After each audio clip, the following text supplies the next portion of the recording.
As long as there's been rap, we have had rap beefs. If you've been on social media at all recently, you've probably seen this latest one. ABC News contributor and Sirius XM radio host Mike Muse joins us now to break it all down. All right, so all of a sudden my inbox was packed, right, with this back and forth. Explain how this all started this weekend. What a weekend that we had. I was up until like 3 a.m. on Friday night, technically Saturday morning, just dissecting all these lyrics, Linsey, between Drake and Kendrick. This all started when Drake and J. Cole had this song called First Person Shooter.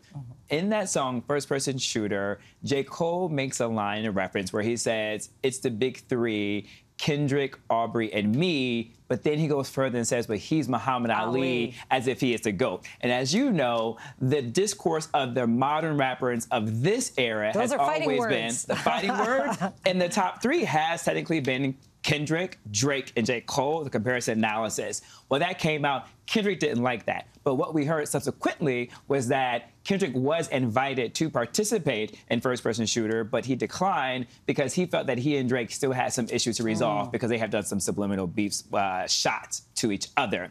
To which he got on a song with Future and Metro Boomin on Future and Metro Boomin's project, and he delivered a verse where he just said, there is no big three, it's just big me. And that's what ignited this firestorm that we're seeing amongst the three greatest rappers of this current era. I don't want to get into any debates. I don't want anybody coming at us, Linsey, because these are definitely debatable terms that we're saying.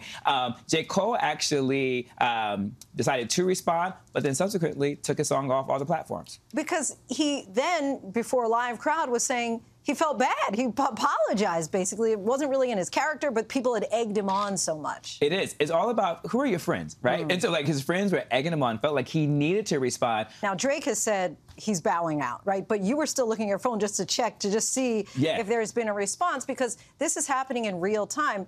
And you and I were talking about how there's such a craftsmanship. Their lyrics are so clever. They're clearly listening to each other to then spout that back. I'm just going to list to you the songs and how they came out and who came out. In the order, Family Matters drops, which is a song by Drake. Meet the Grams comes out 30 minutes later, which is a song by Kendrick. Then later on that afternoon on Saturday around 7 p.m., Not Like Us comes out by Kendrick. So Kendrick doubles down. So within 36 hours, Kendrick dropped 3 diss records against Drake. Drake came out yesterday evening with The Heart Part 6, to which was met with mixed reviews. Mike Muse, we're having too much fun. Thank you, as always, for coming on the show. Thank you. Appreciate Always a good time, Linsey. Always a good time.